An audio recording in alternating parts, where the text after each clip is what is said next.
Bonjour à tous, la star aujourd'hui c'est la Fiat 500, découvrez aussi une BMW à moteur AO, un siège enfant grand luxe made by Volvo et le tout nouveau circuit F1 de Mexico.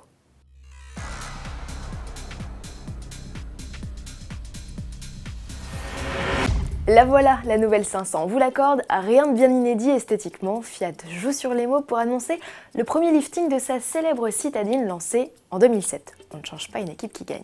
Au menu des réjouissances, 2 barrettes chromées au niveau de la calandre et du bouclier, ou encore des feux avant et arrière remodelés.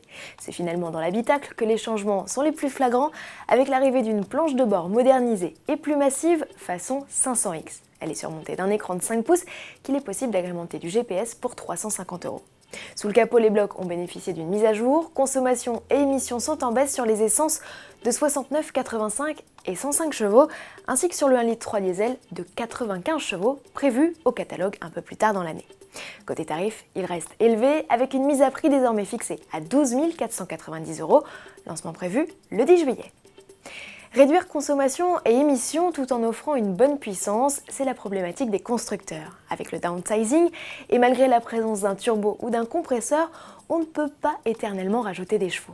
Au bout d'un moment, ça chauffe et le rendement faiblit. BMW propose donc d'injecter de l'eau en fine bruine dans la chambre de combustion. Après son prototype de M4, c'est une série 1, 3 cylindres de 218 chevaux qui vient tout juste d'être présentée. Elle affiche de bonnes performances et des consommations en baisse de 8%.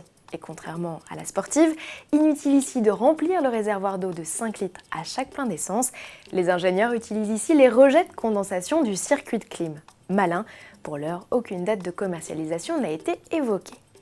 Du côté de chez Volvo, on ne planche pas sur les motorisations, mais le confort des occupants, aussi petit soit-il. Souvenez-vous, en avril dernier, le constructeur présentait un XC90 baptisé Excellence, où de confortables fauteuils avaient pris la place de la traditionnelle banquette arrière. Volvo en avait même profité pour supprimer le siège passager avant.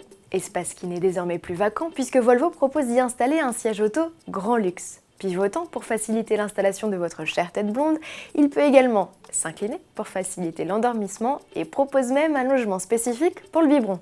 Doudou et couches pourront eux être stockés dans un tiroir spécifique. Les ingénieurs ont vraiment pensé à tout.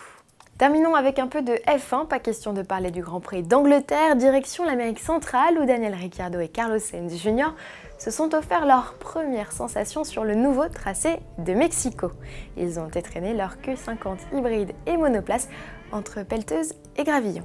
Le chantier bat son plein alors que le coup d'envoi du Grand Prix est prévu, lui, le 1er novembre prochain. Bon week-end à tous et à lundi.